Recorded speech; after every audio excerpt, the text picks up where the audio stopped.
Hey, how you doing? Brian Cain, your peak performance and mental conditioning coach here, and thanks for checking out this episode of the Monday Message, where we're going to listen to a podcast.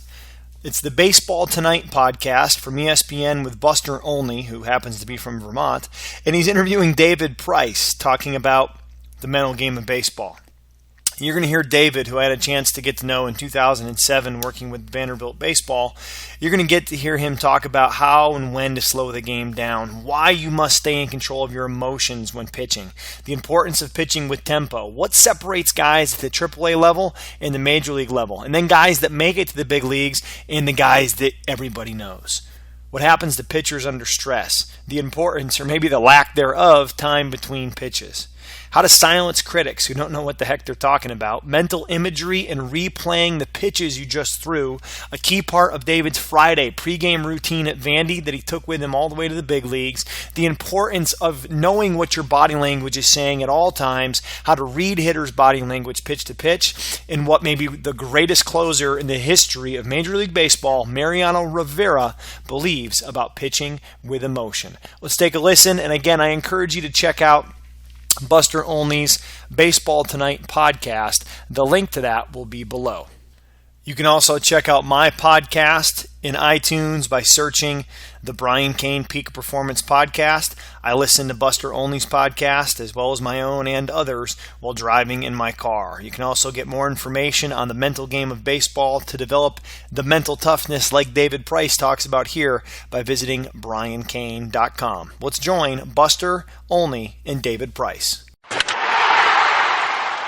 David Price won the American League Cy Young Award in 2012, and over the weekend in Anaheim, I sat down with him and talked about how he controls tempo on the mound, and I asked him about his slight mechanical changes that he made in stepping toward home plate. That was something I started doing, I would say, my junior year at Vanderbilt, because I was, whenever I went there with Coach Johnson, I started with my glove, right in front of me, and then I would go over my head. And then he was like, just try this, see how it feels. And I tried stepping forward, and at first it was more so just a straight step forward. And we just critiqued it from there and made it to where I kind of close myself off and step here. So whenever I step, kind of at that 45-degree angle to the left, all I have to do is pick my leg straight up. I don't have to worry about not being balanced, because all it is picking my legs straight up and straight down, as opposed to coming from in the front or coming from behind. It's much tougher to get to your balance point whenever you have to kind of swing it from right to left or back to front. It just it allows me to get to my balance point every single time. If I can do that, that puts me in a position to execute my pitch. Were you having a problem with that, getting to the balance point?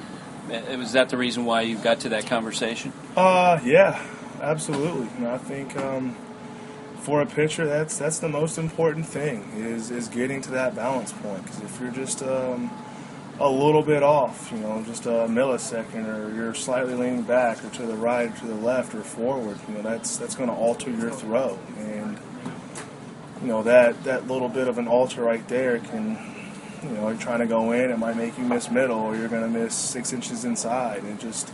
It made it to where I could repeat my delivery every single time. If I can, whenever I go and talk to kids about pitching, that's what I talk about, is making sure that you get to that balance point. If you can do that, it puts you in a position to be able to make your pitch. I'm guessing as you're growing up, you probably had pretty good command, right? Yeah, it wasn't bad, but I feel like my stuff was better than my command. Okay. I feel like I probably didn't really even worry about command until I got to college, because my stuff was good enough to get guys out and not having to command it as well as I would later on, especially in college and then in the minor leagues and professional baseball. So that was something me and Coach Johnson talked about. If I could get to that balance point every single time, with my stuff, that put me in a position to be, very successful. How much of that was tempo for you? A lot, and that was something Coach Johnson always talked about, was tempo and getting balance. And he would whenever we be, during fall ball, he has guys, and this was everybody, not just, a couple guys. He would have guys go through their wind-up, whatever their wind-up motion was. He'd have you go through it really slow, and then he'd have you go through it really fast. And you had to kind of find what worked best for you. And that was something Coach Johnson did a really good job of. He's definitely, implemented his own things into our deliveries and the way that we threw, but he wanted us to, most importantly, feel comfortable and feel confident on that mound. And, just slowing it down for me was something I like, because, you always hear hitters talking about, his leg lift is so slow and then the ball gets on you so quick. And, it's just, for me, and I can alter it during a game. I can slow it down a little bit more, and I can speed it up. So, that's the definition of pitching is disrupting timing. And if I can do that kind of with my wind-up, I like it. I've heard other guys tell me that Victor is maybe the best hitter at controlling tempo during plate appearances, that he's going to make sure it's on his time. Mm-hmm. Have you gotten better at that as you've gone along in your career? More comfortable, or do you feel like you've always been good at that?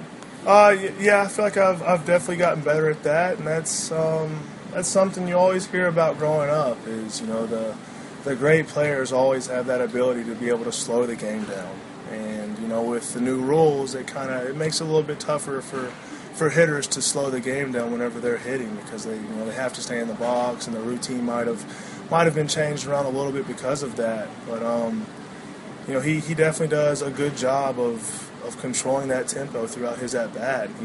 He hit me extremely well.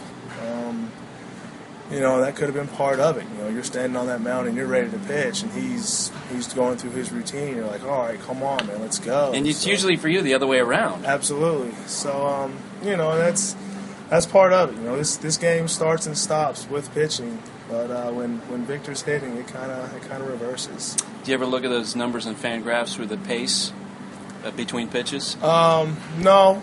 I know.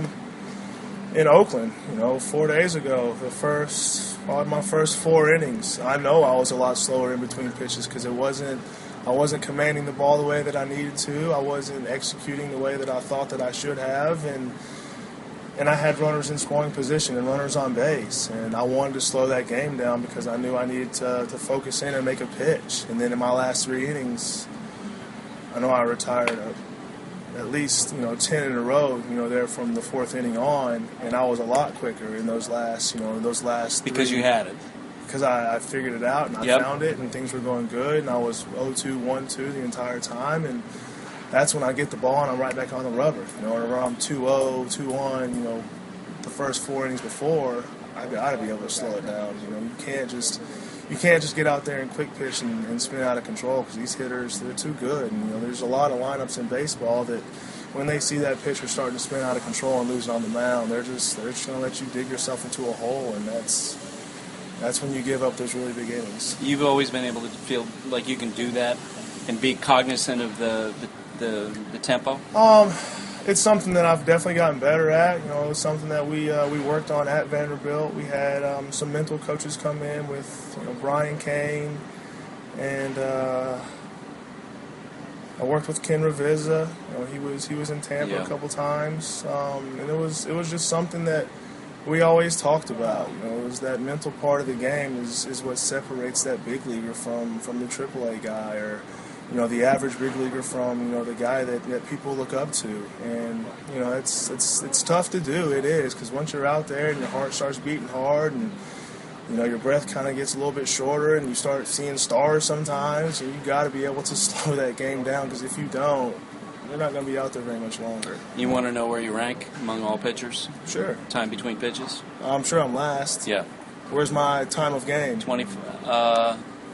That's interesting. Yeah, I know that one. Yeah. My time of game was 2 minutes longer than average last year, and that's because I pumped the strike zone. So I'm going to slow that game down so I can throw strikes and execute my pitches. I'm not worried about that at all. So they can write whatever articles they want. I know where I stand. Oh, was that heavy? Had they ever talked to you? They tried to. Somebody did in spring training, and I had to correct him. And I loved it, because he didn't know, and he was talking about just me being slow in between pitches. And I told him to go check my time of game. That's pretty good. That's a perfect response. You always, I notice this, is that when you finish a pitch, you'll keep your eye on the hitters and the catcher, or whatever you're looking at, longer than anyone that I see. What are you looking at?